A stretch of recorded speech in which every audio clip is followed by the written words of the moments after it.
All right, what you? It ain't but one guy. Hold on. There's but one guy. We ain't but one guy. It ain't but one guy keeping him away from him. That's Terence Crawford.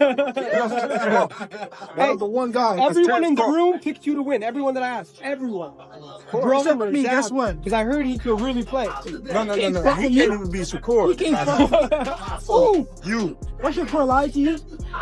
You lost. I seen the videos. You ain't seen my video. Oh, I didn't. Exactly. I just seen the videos. Exactly. What would happen? How did you take care of business?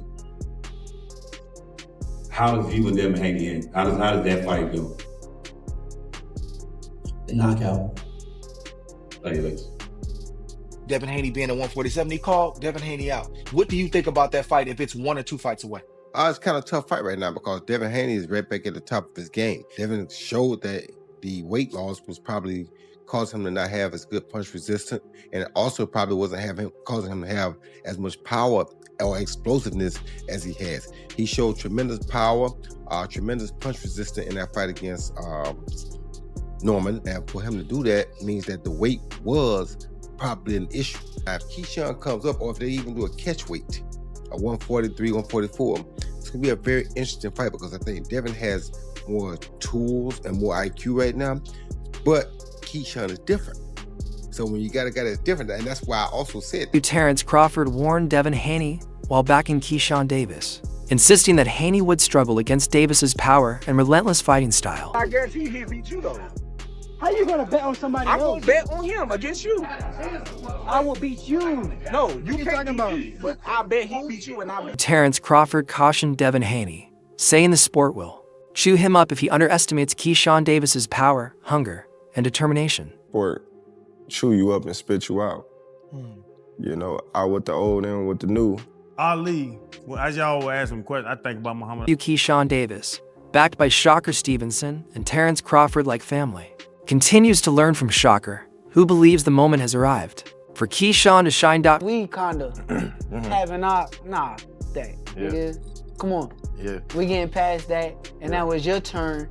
And I'm not gonna allow and sit back and allow you to even waste that talent that you got. Cause I've been told, Key, for years, bro, you could be one of the best.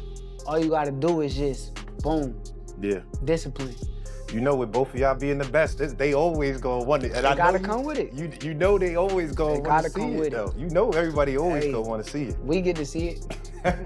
I want to. Keyshawn Davis confirmed that negotiations are ongoing, promising that the Devin Haney fight will happen in 2026, setting up a highly anticipated showdown. Let's do it. You know, I know he's dealing with some legal issues. I don't know what happened. He said he had to turn himself in, but I believe he tweeted like, Keyshawn, let's do it. I mean, He said that? Yeah, but he tweeted like something like that. Yeah. Well, you know, Bill was in my DMs. We already was talking about it, honestly, before he even hit the media. So I know it's going to happen in 2026. And you're good going straight to Devin in your first fight at 47? If it make money, it makes sense. Right. So obviously I want to get your take on your brother, Shakur, dominant performance. Roy Jones Jr. praised Keyshawn Davis, highlighting the level of opponents he has faced and his exceptional speed, calling him a rising star in boxing. He's fought some elite guys. He's come up short, but he's always fought hard. He's never been stopped. I thought Keyshawn looked really, really good early on in that fight. He looked very poised.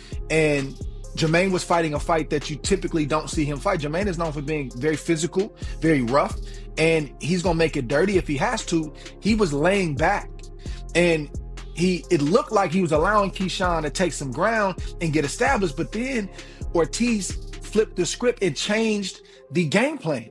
He started to get into his normal bag of roughhousing and making things dirty. And I said, man, I like that. I was telling Shakur, I was in the locker room watching. I said, I like what he did right there because he went away, let you get comfortable. And then he said, no, here I am. I'm going to be the guy that you actually thought you was going to be fighting, but I'm not going to do it in the first round. You saw Keyshawn have to make some adjustments. Roy Jones Jr. advised Keyshawn Davis to take 1 or 2 more fights before challenging Devin Haney, believing extra preparation would benefit him. You understand me? So you gotta have that intangibleness about him, where he can be a different guy when it's time to be a different guy. You can never count him out. However, if I were pushing Keyshawn, I would have another fight or 2 before I fight Devin, just for experience purposes.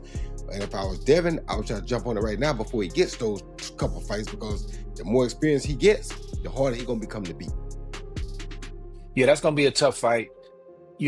for Keyshawn Davis. And I think in many respects, Devin Haney too. You can't take Keyshawn Davis light. He can really fight. He's really like that.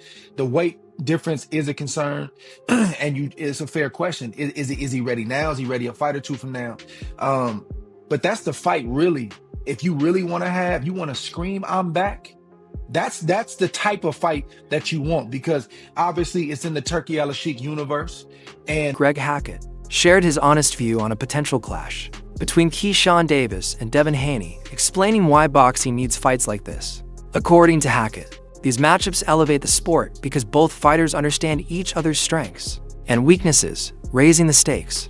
He stressed that fans want to see the best fight the best, Haney versus Shocker Stevenson, Haney vs. Teofimo Lopez, and now Davis versus Haney. These battles separate elite fighters from the rest, as B-level and C-level opponents simply can't keep up physically or mentally. Fights like that is because there's things each one of them know about each other.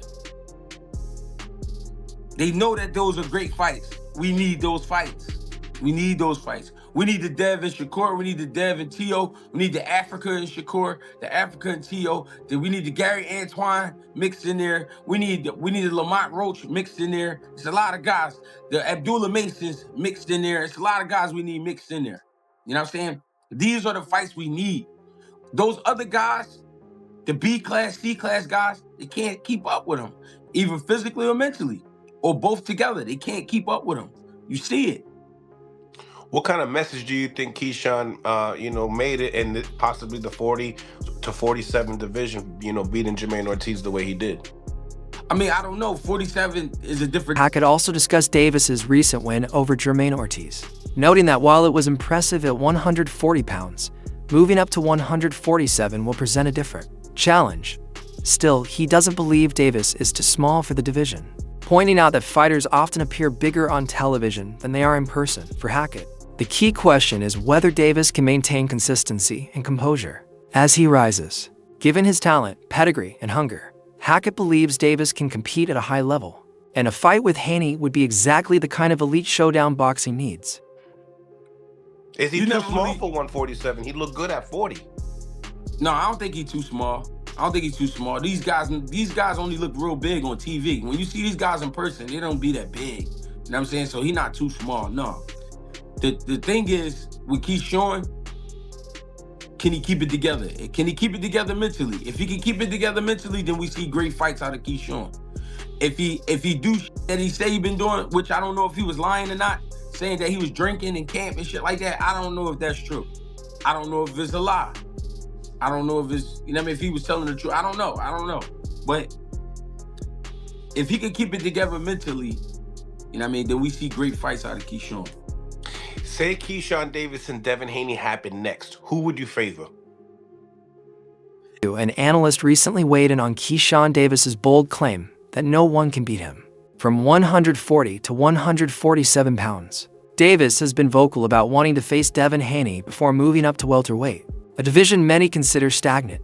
The analyst explained that welterweight is currently dry, with few fresh matchups available, as established names like Ryan Garcia, Mario Barrios, and others are already tied up, leaving the division in need of new energy. To 47, and he says he wants to fight Jermaine Ortiz and then move up to welterweight, which would be perfect because, like I told you, I really am the best in this business.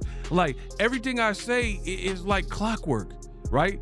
It's amazing to me. Sometimes I amaze myself. So what am I talking about? I literally just said welterweight is dry. It's a stale, stagnant, horrible division right now. Not too many ways to mix and match the guys. And then the guys you could mix and match are pretty much busy. The Ryans, the Barrioses, and the Rollies, as I mentioned at the beginning of this video. And I told you it's going to require, this is how it works in the sport of boxing. I know, because